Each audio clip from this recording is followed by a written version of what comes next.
कर्जत तालुक्यात गुरुवारी आज दुपारनंतर अवकाळी पावसाने जोरदार हजेरी लावत नागरिकांची अक्षरशः त्रेधा तिरपीट उडवली. उष्णतेने हैराण झालेल्या नागरिकांना काही प्रमाणात दिलासा मिळाला असला तरी लग्नसराईच्या काळात आलेल्या या अवकाळी पावसामुळे वधूवर पक्षांची मोठी तारंबळ उडवली. अनेक ठिकाणी लग्न मंडपात पाणी शिरले तर काही ठिकाणी सोसाट्याच्या वाऱ्यामुळे हळदी व लग्नाचे मंडप उडाल्याच्या घटना घडल्या. कर्जत तालुक्यातील नेरळ, कर्जत, माथेरान तसेच कशेळ परिसरात जवळपास दीड तास मुसळधार पाऊस कोसळला. कशेळ भागात जोरदार वादळी वारे सुटल्याने अनेकांचे पत्र्यांचे छप्पर उडाले. लग्न समारंभासाठी उभारण्यात आलेल्या मंडपामध्ये पाणी साचून चिखल निर्माण झाला. त्यामुळे अनेक ठिकाणी समारंभात गोंधळाचे वातावरण निर्माण झाले.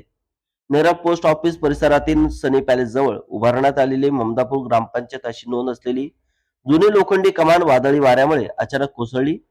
सुदैवाने त्यावेळी परिसरात रहदारी कमी असल्याने मोठा अनर्थ टळलाय. स्थानिक नागरिकांनी सांगितले की कमान गेल्या अनेक वर्षापासून जीर्णावस्थेत होती.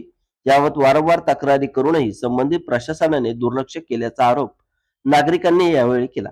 या दरम्यान नेरळ बदलापूर राज्य मार्गाजवळ असणाऱ्या नेरळ विद्यामंदिर नेरळ माध्यमिक शाळेच्या इमारतीच्या बसवण्यात आलेल्या पत्र्याची शेड देखील उडून गेली आहे.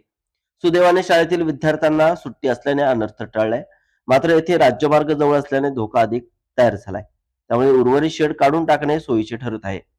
दरम्यान जागतिक दर्जाचे पर्यटन स्थळ असलेल्या माथेरानमध्ये पावसानंतर लाल मातीचा दरवळलेला सुगंध आणि पहाटे पसरलेले धुके पर्यटकांसाठी आकर्षण ठरत होते. गेल्या काही दिवसांपासून माथेरानमध्ये सकाळी धुक्याची चादर पसरलेली दिसून येत असून वातावरण अधिक आल्हाददायक झाले. अचानक झालेल्या या अवकाळी पावसामुळे बाजारपेठा, रस्ते आणि सार्वजनिक ठिकाणी नागरिकांची एकच धावपळ उडाली. तर दुसरीकडे शेतकरी वर्गाने या पावसाकडे मिश्र प्रतिक्रिया व्यक्त केली.